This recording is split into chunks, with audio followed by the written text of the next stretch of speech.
हिंदू है तो उसको मार दिया। और यहाँ तक सुना गया कि उन्होंने कई आदमियों के पैंट उतरवा कर देखा कि खतना है कि नहीं। उन्होंने जिम्मेदारी ली, हाँ हमने मारा है। तो उन्होंने सोचा था कि बहुत तारीफ बढ़ेगी, हमको बहुत खुश होंगे लोग, कह के भेजा था केवल छांट के हिंदुओं को मारना।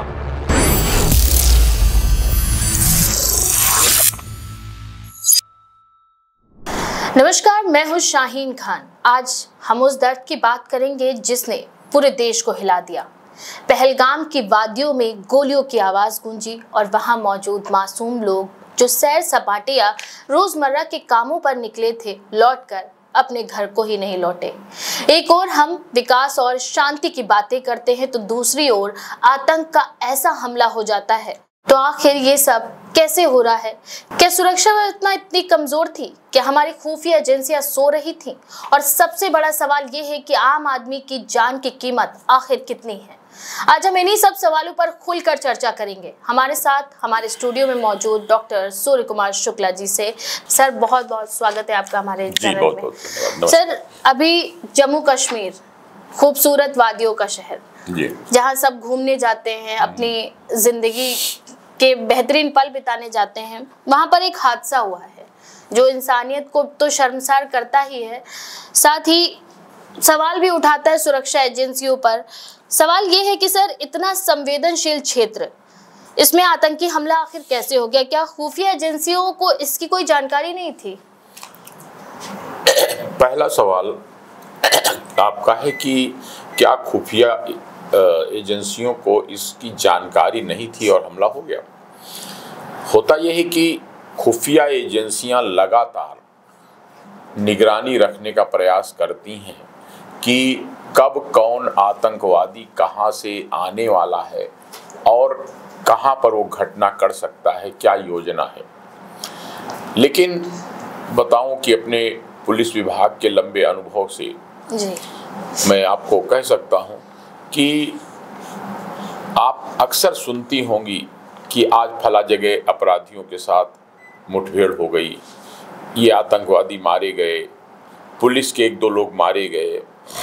होता क्या है कि लगातार काम करने में मान लीजिए कि 100 घटनाएं साल में आतंकवादियों ने प्लान किया और उसमें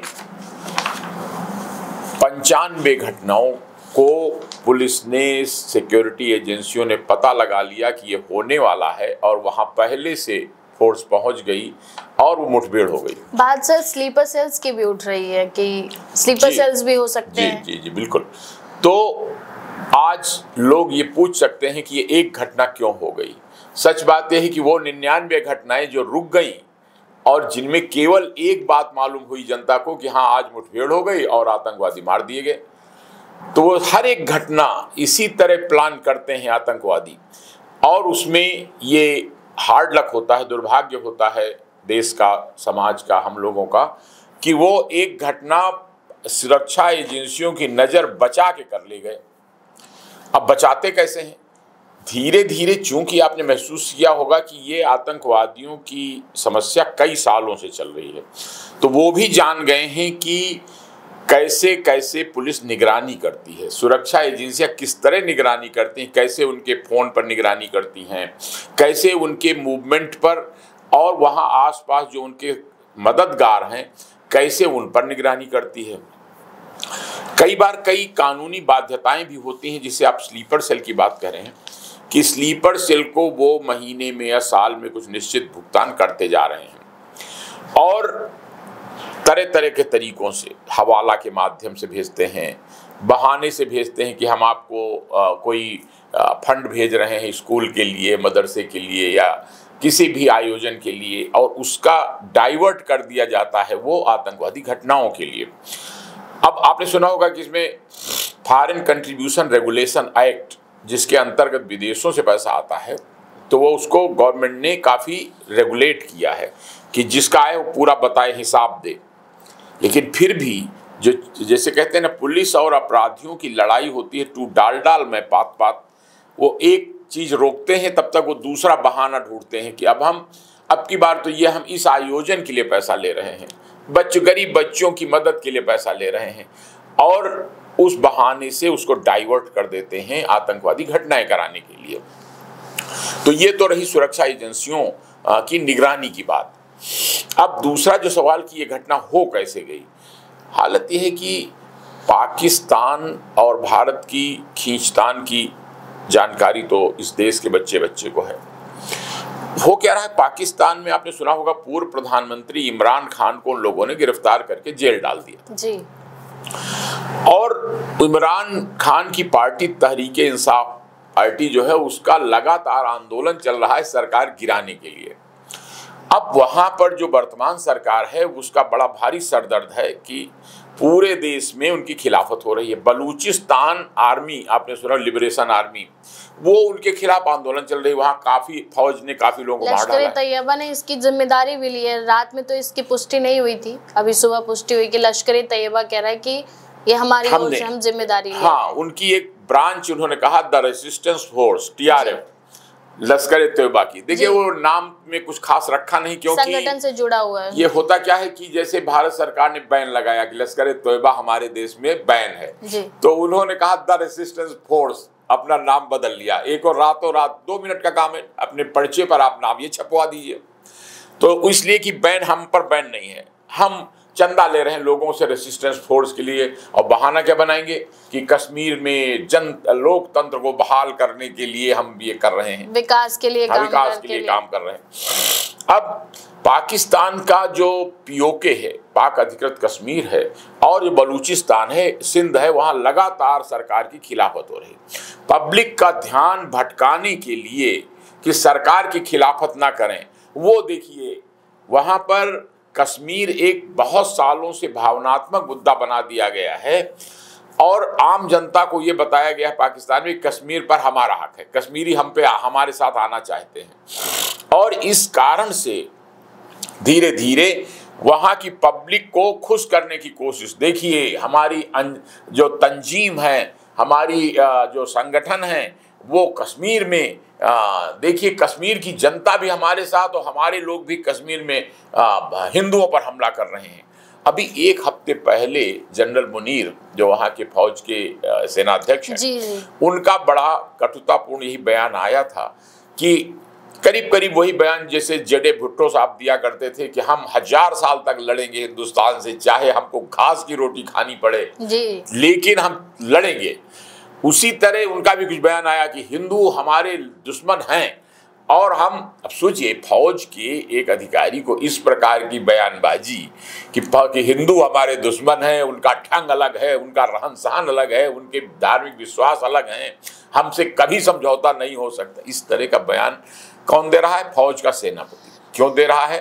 ताकि उसके ऊपर जो अटैक हो रहा है कि इस देश को, वहाँ के बहुत से उदारवादी लोग ये कहते हैं कि पाकिस्तान पर तो बहुत सालों से फौज ने कब्जा कर रखा है, मोहरे बदलते हैं, नाम के प्रधानमंत्री हैं, नाम के राष्ट्रपति हैं, असली तो शासन वहाँ फौज चलाती है। तो उससे पब्लिक की क्रिटिसिज्म को डाइवर्ट करने के लिए कि अब लोग बात करें कि अरे वो पहलगाम में देखिए अटैक हो गया वो वहाँ। और दूसरी एक बहुत बड़ी साजिश, अगर पूछ के कि हिंदू है तो उसको मार दिया जाए। जी हाँ, नाम पूछा, फिर उसके बाद गोली मार दी, आइडेंटिटी कार्ड देखकर जी। और यहाँ तक सुना गया कि उन्होंने कई आदमियों के पैंट उतरवा कर देखा कि खतना है कि नहीं। औरतों से कहा कि तुम कलमा पढ़ के सुनाओ, कि अगर नहीं पढ़ के सुनाया तो इसका मतलब हिंदू, तो मार दो। मार दिया। अब इसके पीछे सोचिए कि कितनी बड़ी साजिश है कि जब एकाएक 26 हिंदू मारे जाएंगे तो बाकी भारतवर्ष में मुसलमानों के खिलाफ एक रिएक्शन होगा कि हिंदू होने के कारण मुसलमानों ने मार दिया, लाजमी है। तो जब ये होगा तो कहीं ना कहीं हिंदू लोग मुसलमानों पे अटैक करके उनको मारने की कोशिश करेंगे, पीटने की कोशिश करेंगे कि इनके मुसलमानों ने मारा, मतलब ये भूल जाएंगे कि आतंकियों ने मारा, मुसलमानों ने मारा, ये भावना जाए तो उससे क्या हो कि हिंदुस्तान में जगह जगह हिंदू मुस्लिम दंगे होने लगे। तो क्या है कि जिसको आप दुश्मन मानते हैं उसके घर में लोग लड़ने लगे, ये पाकिस्तान की सफलता हो। सब लोग मुसलमान भी इसकी आलोचना कर रहे हैं, यहाँ तक कि विरोधी पार्टी जो भारत की हैं, राहुल गांधी हैं, या इवन जो सभी प्रोमिनेंट लीडर्स हैं, मल्लिकार्जुन खड़गे हैं, सबने आलोचना कर दी कि बहुत गलत काम हुआ। यहाँ तक कि महबूबा मुफ्ती जिनको लोग कहते थे कि वो बहुत सिंपैथी रखती हैं, जो कट्टर पंथी लोग हैं, जिहादी लोग हैं, उन्होंने भी आलोचना कर दी कि अरे ये तो कश्मीर के लोगों के पेट पर लात मारने जैसा है, ऐसा हो जाएगा तो लोग पर्यटक आएंगे नहीं। कश्मीरी लोगों की सबसे ज्यादा आमदनी इसी पे है। स्थानीय लोग, अभी ये मामला आ रहा था कि स्थानीय लोगों ने कहा कि भाई हमारी तो रीढ़ ही खत्म कर देंगे आप। हमारा मेन जो काम है वो पर्यटन ही है। हम वो आते हैं तभी हमारी आमदनी होती है। तो जैसा कि अभी आपने कहा कि वो लोग कह रहे हैं कि हम तुम्हारा बचा रहे हैं, तुम्हारा बचाव कर रहे हैं, तो मेन ये कि दहशत फैलाना चाह रहे हैं या बचा रहे हैं। सोचिए कि जिन लोगों को उन्होंने सोचा कि कश्मीरी लोग खुश हो जाएंगे कि देखिए हम हिंदुओं को हमने मार दिया, अब कश्मीरी लोग सारे उनके खिलाफ हैं कि आपने मार दिया, अब हमारे यहाँ कोई पर्यटक नहीं आएगा तो हमारा तो धंधा ही बंद हो जाएगा। हमारे हाउस बोट खड़े हो जाएंगे, होटल बंद हो जाएंगे, चाय की दुकानें, खाने की दुकानें नहीं चलेंगी, तो आप तो हमारी रोजी रोटी मार रहे हैं। तो देखिए कैसे गेम उल्टा पड़ा। ये इसीलिए कहते हैं कि अपराध का रास्ता वो रास्ता है जैसे सांपों को पालने जैसा। ये पाकिस्तान की सरकार, ये बहुत रिकॉर्ड रहा है उनका कि आतंकवादियों को पालने जैसा, कि सारी दुनिया में तलाश हो रही थी ओसामा बिन लादेन की, वो बिल्कुल आर्मी कैंटोनमेंट के बगल में एबोटाबाद में बैठे थे, अब वहां आके सीधा अमेरिका के लोगों ने उनको मार दिया। सर अभी आपने कहा कि मुसलमान के विरुद्ध हो जाएंगे, तो उनका ये भी संदेश है कि धार्मिक भावना भड़काना चाहते हैं या कुछ सोए हुए लोगों को जगाना चाहते हैं, या किसी अंतर्राष्ट्रीय लेवल पे कोई इनका मकसद है, संदेश छुपा हुआ है? वो यही था कि अपने पाकिस्तान की जनता का ध्यान भटकाने के लिए लश्कर तैयबा, जो उसके चीफ है सैफुल्ला, तो Saifullah the resistance force TRF के चीफ, वो उन्होंने जिम्मेदारी ली। हाँ हमने मारा है, तो उन्होंने सोचा था कि बहुत ताली बढ़ेंगी, हमको बहुत खुश होंगे लोग, कश्मीर के मुसलमान लोग हमारी ताली बजाएंगे कि बहुत अच्छा किया तुमने हिंदुओं को मार डाला। वो सोच रहे थे कि शायद यहाँ शाहीन खान बैठी हैं तो सूर्य कुमार शुक्ला उनको मारने लगेंगे कि अच्छा मुसलमानों ने मारा है इसलिए हम तुमको मारेंगे।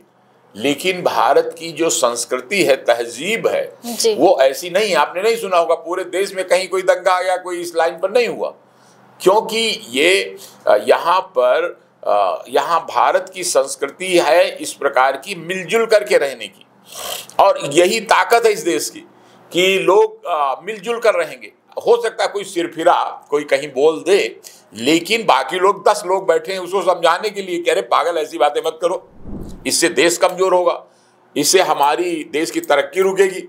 अगर हिंदू मुस्लिम दंगा वो कराना चाहता पाकिस्तान तो तुम ना करो, यही बुद्धिमानी है। तो वही हाल की कश्मीर के उमर अब्दुल्ला जो चीफ मिनिस्टर है, ऐसे 10 मामलों में वो बीजेपी की भारत सरकार में जो सत्ता पार्टी उसकी खिलाफत करते रहते हैं। लेकिन इस मामले में अमित शाह जी भी दौड़े कि ये गलत हुआ, दौरे पे गए, मीटिंग हुई वहां पर, उमर अब्दुल्ला जी भी दौड़े जी कि बहुत गलत हुआ। तो एक तरह से इनडायरेक्टली कहिए कि भारत को एकजुट करने का एक मौका दे दिया। डोनाल्ड ट्रंप ने भी कहा है कि पूरा सहयोग है। अब और सोचिए, पुतिन ने भी कहा, डोनाल्ड ट्रंप ने भी कहा। करीब करीब वैसा हाल हुआ कि जैसे इजराइल पर जब लोग नए साल का फंक्शन मना रहे थे जलसा, तो हमास ने हमला कर दिया, मार डाला। अब उससे कितना नुकसान हमास को हुआ, कितने लोगों को इजराइल ने फिर बाद में मारा, तो वो वाला हाल हो रहा है। सर अगला सवाल ये है कि अमरनाथ यात्रा या किसी धार्मिक आयोजन को भी निशाना बनाने की कोशिश थी क्या? उनका ये मतलब इशारा था कि अपनी अपनी समझ है, उन आतंकवादियों की समझ ये है कि शायद हिंदुओं को अगर हम मारें तो हिंदू मुसलमानों को मारने लगे और वहाँ गृह युद्ध होने लगे इंडिया में, तो वो बहुत अच्छा। इसी आपने सुना होगा कुंभ मेला में जब भीड़ हिंदुओं की ज्यादा थी तो उसमें अटैक करने कई प्लान बनाए उन्होंने, लेकिन वो सारे सुरक्षा एजेंसियों की सतर्कता से वो सारे फेल हो गए, नहीं हो पाए। अमरनाथ पे वहाँ चूंकि इनको काफी साल दहशतगर्दी का इतिहास रहा है कश्मीर में जी, और काफी गरीबी और पिछड़ापन रहा, तो गरीबों को पैसा देकर मदद लेना आसान हो जाता है। दूसरा, कुछ लोगों को जब मजहब के नाम पे भड़काया जाता है, अरे इस्लाम के लड़ाके हैं, इस्लाम के लिए लड़ रहे हैं, हम तो मुजाहिदीन हैं, तो कुछ लोग जो कम पढ़े लिखे होते हैं, कम समझदार, देश के दूरदर्शी हित को नहीं जानते, अपने हित को नहीं जानते, वो लोग कहते हैं हाँ ठीक है, हमको 10,000 रुपये दे रहा है तो चलो इसकी बंदूक छिपा लें हम, या ये मार के आया है इसको छिपा लें। तो ऐसे इलाके में काम करना आतंकवादियों के लिए थोड़ा आसान पड़ जाता है। सर, धार्मिक भावना को भड़काने और सांप्रदायिक तनाव फैलाने की कोशिश थी। बिल्कुल। इस पर क्या कहेंगे आप? बिल्कुल, वही मैं खुद ही आपसे बता रहा हूँ कि ये अगर पूछ के, वो भी जानते हैं कि जब हम, इसका मतलब उनके जो बॉस थे सैफुल्लाह और TRF और लश्कर ए तैयबा, तो उन लोगों ने कह के भेजा था केवल छांट के हिंदुओं को मारना। मतलब ये कहना गलत नहीं होगा कि वो सिर्फ प्रचार भी करने आए थे, दहशत भी फैलाने आए थे, एक मैसेज देना चाहते थे कि कश्मीर के, हिंदुस्तान के मुसलमानों के हम शुभचिंतक हैं, देखिए हम हिंदुओं को मार रहे हैं, केवल आपको नहीं मार रहे हैं। और ये भूल गए कि कश्मीर किसी की रोजी रोटी ही आप पूरी ले लो, जो उससे खाने पीने का जो इंतजाम वहाँ पर्यटकों के माध्यम से होता है, वो उनकी रोजी रोटी बंद करा दो, ऐसे ही लोग मर जाएंगे। कुछ लोगों का ये भी कहना है सर, स्थानीय लोगों का भी इसमें सहयोग है या कुछ ऐसा, कि या फिर पूरा आतंकियों द्वारा? ये पूरा अभी तक की जो जानकारी मिली है, ये पूरा प्लानिंग पाकिस्तान में स्थित लश्कर ए तैयबा के लोगों ने किया, और लश्कर ए तैयबा का सीधा संबंध ISI से होता है।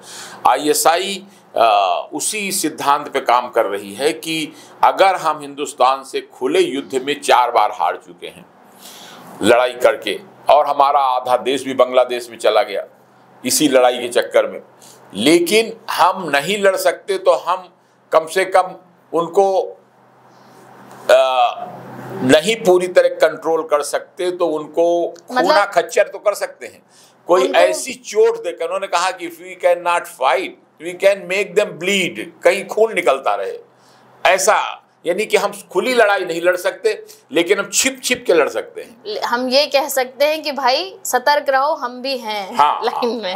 सर, सवाल ये भी है कि दोषियों को क्या सख्त सजा मिलेगी, और भविष्य में इस तरह की घटनाओं को रोकने के लिए क्या क्या कदम उठाए जाएंगे? अब जैसे एक बात जो काफी लोगों ने उठाई कि ये स्थान जहां पर हमला हुआ, ये पहलगाम के करीब जो इलाका करीब 7 किलोमीटर पर, ये एक बहुत खूबसूरत घाटी सी है, और उसमें स्वाभाविक है जब इतने ज़्यादा पर्यटक वहाँ थे तो वहाँ पुलिस की सुरक्षा व्यवस्था की, सादे कपड़े में भी, वर्दी में भी, सब तरह से ऐसे ज़्यादा इंतज़ाम रहना चाहिए था, ताकि अगर गोली चलने लगे तो उनको, गोली चलाने वालों को भी मारा जा सके।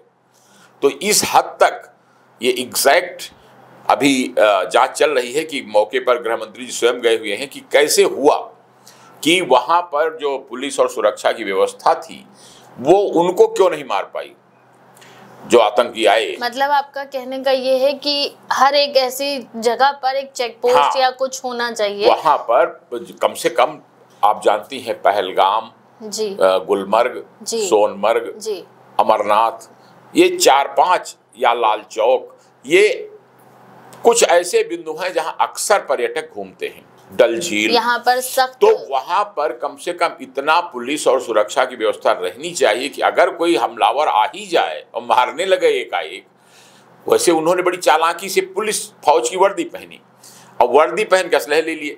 अब लोगों ने समझा कि ये पुलिस फौज के लोग हैं, तो इसलिए लोग, कोई ताजुब नहीं कि वो सुरक्षा के लिए घूम रहे हैं, और उसी का फायदा उठाकर उन्होंने ऐसा किया। लेकिन अब इसके लिए फिर पुलिस और सुरक्षा की एजेंसियां तरह तरह के तरीके निकालती हैं, पासवर्ड बताती हैं कि जितने पुलिस फौज के लोग होंगे उनको एक पासवर्ड दिया जाएगा कि जब वो बोलेंगे तो दूसरा वो जवाबी पासवर्ड बोलेगा, तब जान जाएंगे कि ये हमारे संगठन का आदमी, और अगर वो नहीं जवाब पाए तो इसका मतलब दुश्मन है।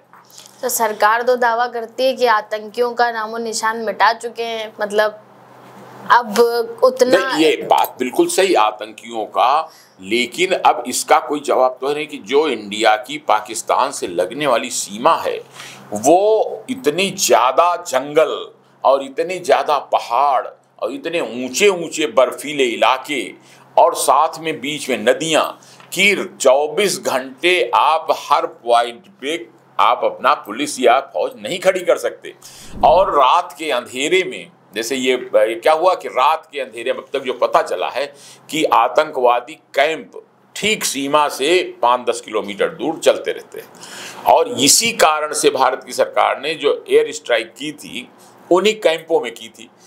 और अब वो सिद्धांत जैसे अमेरिका ने बनाया हुआ है कि हमारे देश का दुश्मन कहीं भी होगा हम उसको मारेंगे, चाहे मिसाइल भेज के मारेंगे, चाहे हवाई जहाज से। तो क्या सर भविष्य में एयर स्ट्राइक पॉसिबल लग रही है?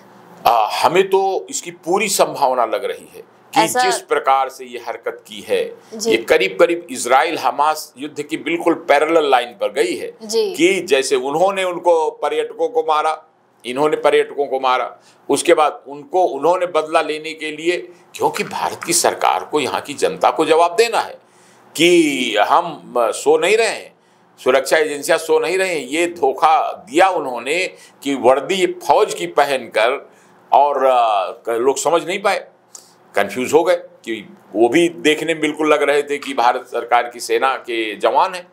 तो एक बार तो आप सफल हो गए, लेकिन अब उसके एवज में आपको इतना कड़ा पाठ पढ़ाया जाएगा, जो सिद्धांत है ना कि हम एक के बदले 100 को मारेंगे, तब आपका दिमाग ठीक आ जाएगा कि कभी हरदम लड़ाई होती है तो दो लगभग बराबर लोगों में। अब ये दो बराबर की ताकतें नहीं है, पाकिस्तान इंडिया की अब कोई तुलना नहीं है, लेकिन ये है कि चोरी छिप के हमला करना ये बदमाशी है। तो इतना सख्त लेसन दिया जाना चाहिए कि दोबारा से पाकिस्तान अब हिम्मत न करे। आदमी लड़ता तब है जब उसको लगता है कि नहीं हमारी भी कुछ हैसियत है दिखाने के लिए, तो ये दिखा देना है। और आप स्वाभाविक है कि भारत के पूरी देश की जनता में, चाहे हिंदू चाहे मुसलमान है, चाहे कश्मीर के लोग हैं चाहे बाकी हिस्सों के लोग हैं, सब में इतना नाराजगी गुस्सा है कि आप ये बदतमीजी करेंगे कि एक होता है कि आपका व्यक्तिगत दुश्मन है, उसको मार दिया गया जी, तो बाकी लोग इतना नहीं डरते, लेकिन अगर अनजान को मारा जाए, बेकसूरों को मारा जाए, तो आदमी सोचता है पूरे इंडिया में, मद्रास में, आसाम में, सब जगह कि अरे हम गए होते तो हम भी मारे जा सकते थे। बिल्कुल। तो अनजान के खिलाफ जो हिंसा होती है उससे पूरी पब्लिक परेशान हो जाती है, डर जाती है। और जबकि अगर जाना हुआ दुश्मन हो तो बाकी लोग नहीं डरते, कहते हैं उनकी लड़ाई थी, उन्होंने उनको मार दिया। और खाली अगर आपने ये सोच के हिंदुओं को मारना है तो फिर देश के 100 करोड़ हिंदू, वो सभी में गुस्सा और नाराजगी और डर की भावना आएगी कि अच्छा ये अगर हम गए होते तो हमको भी मार देते। बिल्कुल सर, कोई संदेश देना चाहेंगे? इतना बड़ा ये पहलगाम में जो भी केस हुआ है, जनता को कुछ संदेश देना चाहेंगे?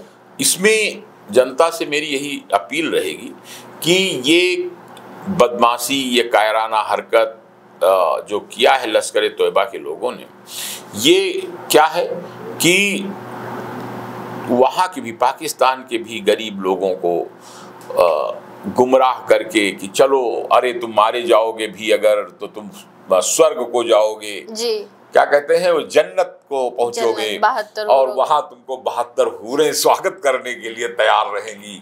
इस तरह की बातें करके गुमराह करके गरीबों को और उनको कुछ पैसे रुपए दे करके उनको भेजा जाता है, आतंकवादी ट्रेनिंग दे करके। तो इस जनता से अपील है कि इन बदमाशियों को, चालाकी को समझें कि हमें हिंदू मुस्लिम की लाइन पर नहीं लड़ना है। ये चाहते हैं कि भारत हिंदू मुस्लिम की लाइन पर लड़ाई हो जाए तो उससे देश की तरक्की रुक जाए, आपस में लोग लड़ने लगे।